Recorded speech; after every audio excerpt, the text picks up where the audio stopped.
இந்த படம் வந்து எடுத்துட்டு சுரேஷ் ஐயா மறைஞ்சிட்டான். அவன் நம்ம எல்லாரும் ஆசைப்பட்ட மாதிரி இந்த படம் நல்லபடியாக ஓடிச்சு, சக்ஸஸாக ஓடிட்டுருக்கு. இதுக்கு முதல் காரணம் உங்களோட ஆதரவு தான்.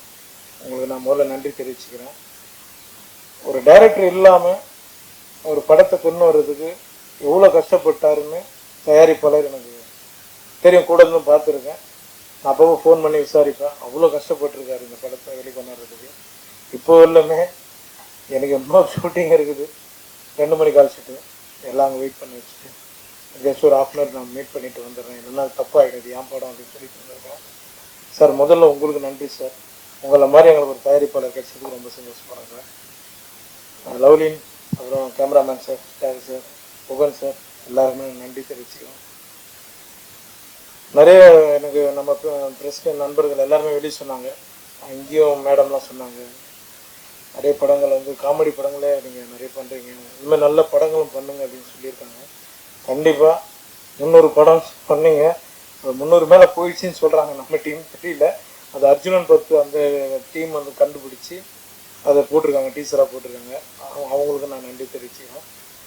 இந்த திரைத்துறைக்கு நான் என்றைக்குமே எப்போவுமே நல்ல கதையும் காமெடி கலங்கள் அது அமைகிற எல்லா படங்களும் நான் பண்ணுவேன்.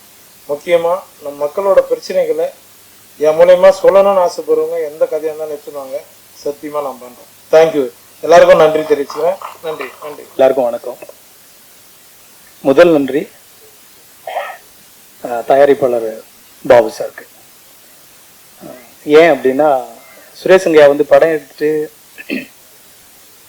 ஒரு கிடாயன் கருணை மனு படம் எடுத்துட்டு அதுக்கப்புறம் சத்தியசோதனை எடுத்துட்டு அது வராமல் நீண்ட வருடங்களுக்கு பிறகு அந்த கதையை வந்து தயாரிக்கிறதுக்கு முன் வராருல்ல, அது வந்து அதற்கு தான் அவருக்கு முதல் நன்றி. அது இப்போ வரைக்கும் அதே எஃபர்ட்டோட அந்த படத்தை கொண்டு வந்து முடிச்சுட்டு இப்போ நன்றி விழா வரைக்குமே அதே வேகத்தோடு இருக்காருல்ல, அதனால அவருக்கு முதல் நன்றி.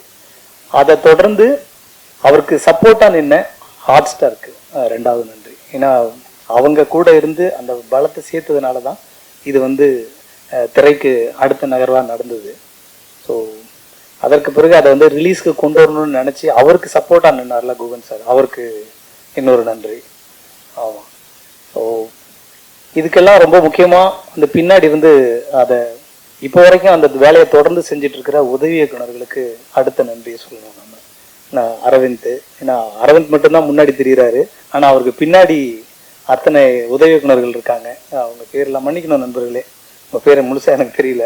ஸோ அந்த அசிஸ்டன்ட் டைரக்டர்ஸ்க்கும் அவங்களுக்கு பெரிய நன்றியை சொல்லணும். அதே மாதிரி வந்து இந்த படம் வந்து எந்த விதத்துலையும் டிஸ்டர்ப் ஆகாமல் ஈபியாக நின்று அந்த படத்துக்கு வந்து முழு அந்த அவரோட ஒத்துழைப்பு கடைசி வரைக்கும் ஹாட்ஸ்டார்லேருந்து அந்த கண்டென்ட் அவுட்டுக்கு ஃபைனலாக கொடுக்குற வரைக்கும் நின்று அவர் நரன் சாருக்கு அடுத்த நன்றி சொல்லணும். அது ஸோ இதில் நடித்த யோகி பாபு சார் இப்போ வரைக்கும் அவர் வந்து இந்த பப்ளிசிட்டிக்கு வந்து அவரோட தொடர்ந்து ஒத்துழைப்பு கொடுத்துட்டே இருக்காரு, அவருக்கு நன்றி. ஏன் இதுக்கு எல்லாரும் ஒருத்தருக்காக நன்றி சொல்கிறேன்னா, இது சுரேஷ் ஐயா இருந்திருந்தாருன்னா இந்த விஷயத்தை தான் சொல்லியிருப்பாரு அப்படின்னு நான் நினைக்கிறேன். நான் நடிகனா மட்டும் இல்லாமல் ஒரு டைரக்டராகவும் இந்த நன்றியை சொல்லணுன்றது என்னோட கடமையாக இருக்குது. அதே மாதிரி இதில் ஒர்க் பண்ண எல்லா டெக்னீஷியன்ஸ், ஆர்டிஸ்ட்டு, ஸோ உங்களுக்கு அதுவும் சுரேஷ் ஐயாவுக்கு வந்து எல்லா விதத்துலேயும் சண்டை வரும், ஆனால் இருந்தாலும் வந்து அப்படி எதையாவது ஒன்று முகம் சுளிக்காம இதெல்லாத்தையும் தாண்டி ரொம்ப இன்வால்வ் ஆகி இந்த படத்தை வந்து அந்த திரைமொழியில் கொடுத்தாரு பாருங்க சினிமாட்டோகிராஃபர், கேமராமேன், அவருக்கு வந்து பெரிய நன்றியை சொல்லணும். ஏன்னா இந்த படம் என்ன மாதிரியான கலரில் வரும், எப்படி வரும் அப்படின்றது அவங்க ஒன்றுனா ஷூட்டிங் ஸ்பாட்டில் பேசும்போதே சொல்லிகிட்டே இருப்பாங்க. பட் அது ஃபைனல், ஏன்னா சுரேஷ் ஐயா வந்து கடைசி நேரத்தில் அவருக்கு உடல் கொஞ்சம் ஒத்துழைப்பு கொடுக்காம இருக்கும்போது அந்த வேலையை தொடர்ந்து செஞ்சார் பாருங்களேன், அது கேமராமேனுக்கு நன்றியை சொல்லணும்.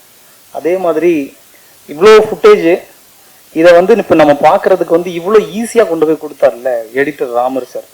ஸோ அவருக்கு வந்து ஆமாம், இப்போ கேட்டேன் நான், என்ன சார் படம் அரசன் அப்படின்னாரு. நீங்கள் தான் தெரியுமா எல்லாம் பெரிய படங்கள்லாம் பண்ணிட்டு இருப்பீங்க, அதுக்கிடையில் சின்ன படங்களும் பண்ணுறேன் அப்படின்னாரு. ஸோ எந்த படத்துக்குனாலும் அவரோட உழைப்பு வந்து ஒரே மாதிரி தான் செலுத்துறாரு. ஸோ அவருக்கு மிகப்பெரிய ஒரு நன்றி. அதே மாதிரி இசையமைப்பாளர் நிவாஸ்க்கு, அவர் தெரியல எல்லாம் வரல சார், அவர் கொஞ்சம் பிஸியாக இருப்பார். ஸோ அவருக்கும் மிகப்பெரிய நன்றி. எல்லாத்தையும் சேர்த்து மொத்தமாக ஒரு மிகப்பெரிய ஒரு நன்றியை சொல்லணும்னா பத்திரிகை மற்றும் ஊடகத்துறை நண்பர்களுக்கு தான். ஏன்னா எல்லாருக்கும் வந்து இந்த படத்தை கொண்டு போய் சேர்த்தாங்க பாருங்களேன், எந்தவித ஏன்னா காழ்ப்புணர்ச்சியும் இல்லாமல் பெரிய படங்களுக்கு விட இந்த படத்துக்கு நிறைய எஃபர்ட் போட்டாங்க அப்படின்றது இந்த படத்தோட பப்ளிசிட்டில இருந்து அது தெரிஞ்சது. ஏன்னா சின்ன சின்ன ரீல்ஸ்ல இருந்து யூடியூப்ல நிறைய எங்க திரும்பினாலும் கிணத்த காணும்னு அது வந்து ஒரு முக்கியமான ரோல் வந்து பத்திரிகை மற்றும் ஊடகத்துறை நண்பர்களுக்கு தான். ஸோ உங்களுக்கு மிகப்பெரிய ஒரு நன்றி. இது எல்லாத்துக்கும் எனக்கு வாய்ப்பு கொடுத்த ஹாட் ஸ்டாருக்கும் தயாரிப்பாளருக்கும் இயக்குனருக்கும் மிகப்பெரிய நன்றி, மகிழ்ச்சி. இந்த நன்றி தெரிவிப்பு கூட்டத்தில் மேடையில் வீற்றிருக்கும் அனைவரையும் பணிவோடு வணங்குகிறேன்.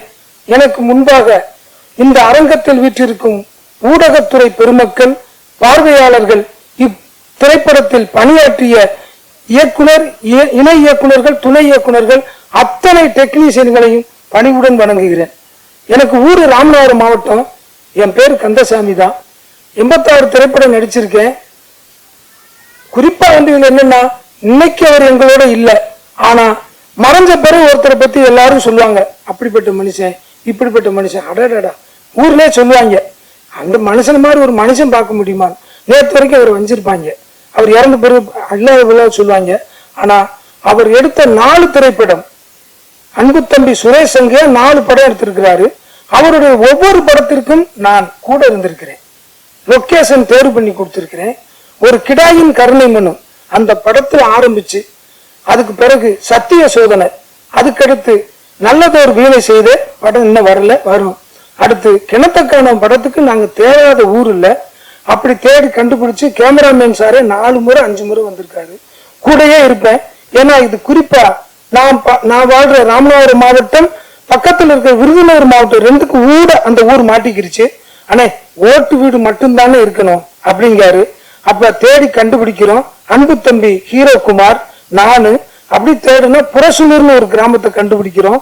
நான் எந்த மாதிரியான சூழ்நிலையில பணியாற்றினேன் அப்படிங்கிறது அந்த படப்பிடிப்பு டீமுக்கு தெரியும். அது குறிப்பா அன்பு தம்பிகள், அரவணைப்பான தம்பிகள், இணை இயக்குனர், துணை இயக்குநர்களுக்கு நல்லா தெரியும். அப்படி ஒரு நெருக்கடியான சூழ்நிலை. மேனேஜர் தம்பி, சங்கர் தம்பி உட்பட, கார்த்திக் சார் உட்பட எல்லாருமே நான் ஒரு கிரிட்டிக்கலான சூழ்நிலையில அவங்களோட டிராவல் பண்றேன்.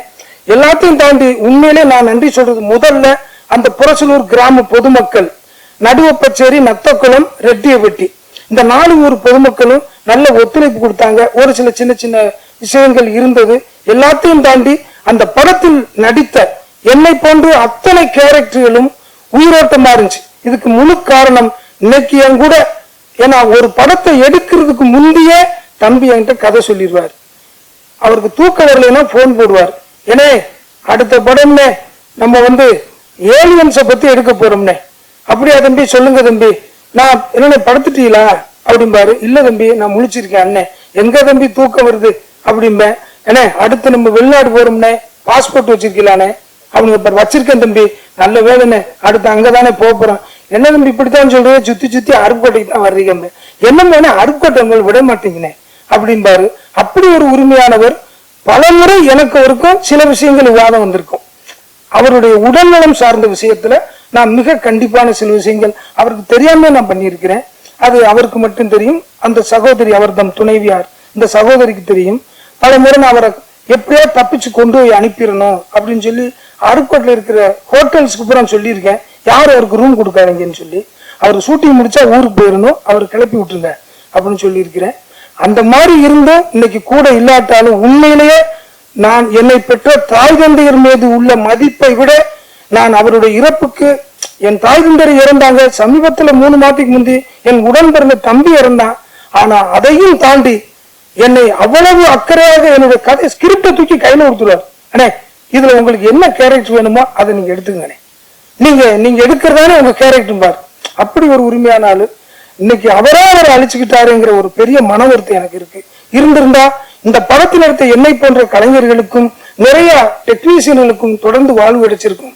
அவர் இல்லாத இந்த நிலையை தொடர்ந்து அவருடைய பணியாற்றிய, எங்களை உருவாக்கிய அத்தனை திரைக்கலைஞர்கள் இங்க வராம இருந்தாலும் இந்த படத்தில் பணியாற்றிய அத்தனை திரைக்கலைஞர்களுக்கும், இப்படத்தை இந்த அளவுக்கு வெற்றி பெற செய்த ஊடகத்துறைக்கும் அனைவருக்கும் என் மனமார்ந்த நன்றியை தெரிவிச்சுக்கிறேன். நன்றி, வணக்கம்.